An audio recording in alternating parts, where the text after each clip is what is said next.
বাবা ভারতের অন্যতম হীরা ব্যবসায়ী, প্রায় 12,000 কোটি রুপিরও বেশি সম্পদের মালিক তিনি। কিন্তু তার ছেলে কিনা প্রতিদিন মাত্র 200 রুপি মজুরিতে কাজ করেন একটি বেকারিতে। শুধু তাই নয়, নিজের খরচ জোটাতে কখনো জুতার দোকানে, কখনো বা নামি রেস্তোরাঁয় বাসনও পরিষ্কার করেন তিনি। কি আজব ব্যাপার, তাই না?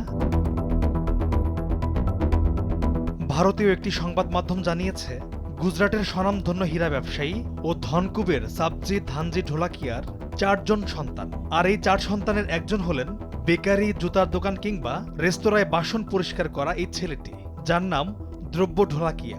কিন্তু কি এমন ঘটল যার জন্য বাবার অডেল ধন সম্পদ ত্যাগ করে মাত্র 7,000 রুপি আর 3টি জামা নিয়ে এই যুবককে রাস্তায় নামতে হলো? যুক্তরাষ্ট্রের একটি স্বনামধন্য কলেজ থেকে MBA পাশ করে দেশে ফেরেন দ্রব্য ঢোলাকিয়া। তার বাবা সাবজি ঢোলাকিয়া চেয়েছিলেন তার ছেলে দ্রব্য উত্তরাধিকারী সূত্রে বিপুল সম্পত্তির মালিক হলেও তাকে কেউ যেন আর্থিকভাবে সাহায্য না করে। ছেলে যেন পরিশ্রম করে টাকা রোজগার করার মূল্য বোঝে, নিজের শেকড় যেন ভুলে না যায় সে। আর সেই কারণেই দ্রব্য ঢোলাকিয়াকে কখনো বেকারিতে কিংবা জুতার দোকানে, আবার কখনো কখনো রেস্তোরাঁয় কাজ করতে হয়েছে। দ্রব্য যখন বাড়ি ছাড়েন তখন তার বয়স ছিল মাত্র 21 বছর। বাড়ি ছাড়ার সময় তাকে 3টি শর্ত দিয়েছিলেন তার বাবা। বলেছিলেন, দ্রব্য যতদিন পরিবারের বাইরে থেকে নিজের খরচ নিজে উপার্জন করবে ততদিন সে তার বাবার নাম ব্যবহার করতে পারবে না, এমনকি 1 সপ্তাহের বেশি কোথাও চাকরি করবে না। বাবা তাকে এও বলেন যে 7,000 রুপি দিয়েছে সেটা যেন ভীষণ প্রয়োজন না হলে খরচ না করে দ্রব্য। আর বাবার এমন শর্ত মেনে নিয়েই রাস্তায় নামেন দ্রব্য। এরপর জীবিকার জন্য কেরালার কোচি শহরকে বেছে নিয়েছিলেন দ্রব্য ঢোলাকিয়া, কারণ তিনি চেয়েছিলেন এমন একটি জায়গায় থেকে তার জীবন শুরু করবেন যেখানে কেউ তাকে চেনে না এবং যেখানকার ভাষাও তার অজানা।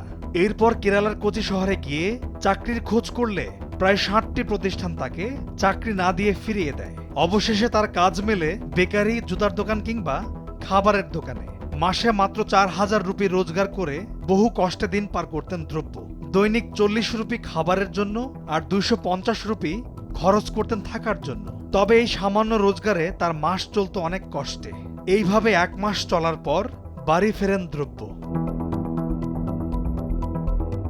এ বিষয়ে দ্রব্যের বাবা সাবজি জানান, ছেলেকে বাস্তবতা শেখাতেই এই কঠিন পরীক্ষার মধ্যে ঠেলে দিয়েছিলেন তিনি। চেয়েছিলেন তার ছেলে জীবনের মানে বুঝুক।